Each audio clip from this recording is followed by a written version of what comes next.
It's the goal of the artist to lure you into their world and make you accept it as believable. But what does it take to break that world for the audience? The ability to buy into a fictional world is going to vary from person to person as much as it varies from media to media. But just as the world and characters need an internal logic for them to work, so do the events that take place within it. It seems like that might go hand in hand, but coincidence is something every author must manage. What are the chances that a goal-driven character just happens to bump into the only ones who can help them meet their goal? Or, what are the chances that a character with a monumental task thrust upon them happens to have the tools and allies they need to overcome it? These chances are small, but clever construction keeps the audience from questioning it. To take a look at what I mean, let's break down the center of the narrative in Steins' Gate. Upon achieving the ability to manipulate time itself through the DML system, Okabe plays God. He alters the timeline to the benefit of his friends before finding out that the specific ways he changed time took the necessary IBN computer farther from his hands. But the order of events is mirrored around the center turning point. The last change to the timeline he made before this point is the first one he has to undo, and the first change in the timeline he made is the last one he has to undo. Though the second half of events, driven by Okabe's actions, has a clear line of cause and effect, there's no real reason for the first half to match this beyond fitting the narrative. It's easier to follow this way, which is something important when messing around so heavily with time travel.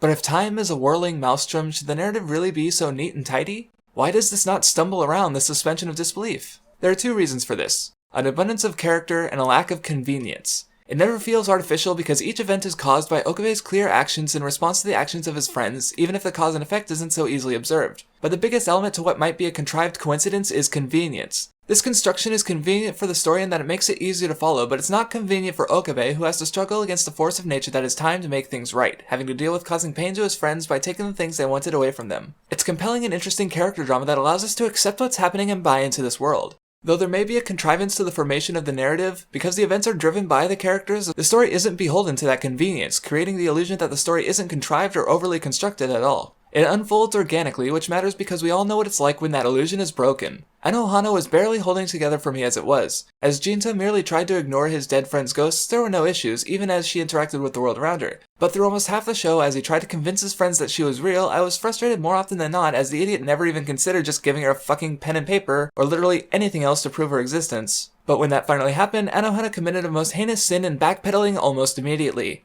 After writing a note for everyone, Menma is suddenly unable to write because the pen can't write, but only when she's holding it. This coincidence avoids the potential resolution of any dramatic arcs because there's more of the show left to go. It's sheer coincidence that it happens at such an important time, and though it's inconvenient for the characters, it's done so in ways that they are unable to help, either through the inconsistent rules or just general ineptness. And ultimately, it's so overly convenient for the drama that I can no longer buy into it. After several episodes of missing its step, it finally tumbled, and I can no longer see the world, and by extension its characters, as being real. But there's a line, and seemingly dancing back and forth across it is angel beats. There are two big coincidences in particular that might seem bothersome both in the final episode.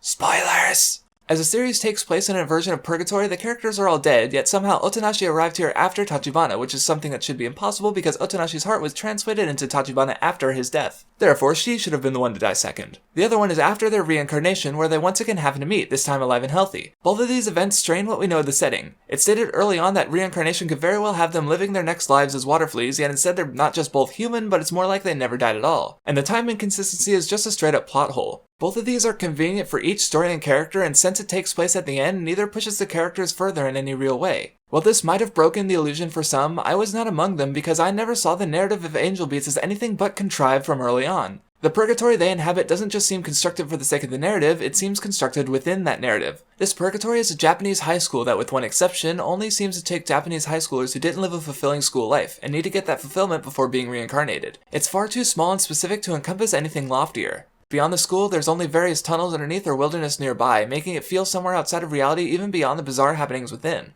This specificity meant I had no issue accepting the time difference, as the world never felt like it was as indifferent to these characters as they might have thought. And by and large, information about this world is delivered by the characters who've been there the longest, but as more is discovered, much of what they know is turned on its head with a regularity to it. In truth, they don't seem to understand much about this purgatory at all. The thought of avoiding reincarnation due to fear of becoming something unwanted feels less like a rule of this world, one they couldn't have possibly discovered on their own, and more of a justification for both their actions and their fears. Fear of the unknown. Rather than go to mysterious and frightening beyond, they'd rather justify living somewhere they feel they can understand, even if they aren't finding the fulfillment they truly desire. They're conceited teenagers who think they know everything in a world where they clearly don't, so when some of them were wrong yet again, I didn't even blink. The world of Angel Beats is constructed for its characters in both the narrative and in the world itself in ways that meaningfully matter for them. And the events of the world are still driven by the characters, even if they must respond to the occasional conveniently timed oddity, and allows for both the comedy and drama to work more often than not. While it might be less elegant than Steins Gate, both are still enjoyable and interesting in their own ways. All stories are constructed, but being able to see through their construction doesn't have to make them less enjoyable, no matter how clear that construction might be. But whether the characters are thrust into those events or choose their actions on their own, what matters is their actions. Because as long as the characters or even just what they're doing is fun or interesting enough, I might buy into anything.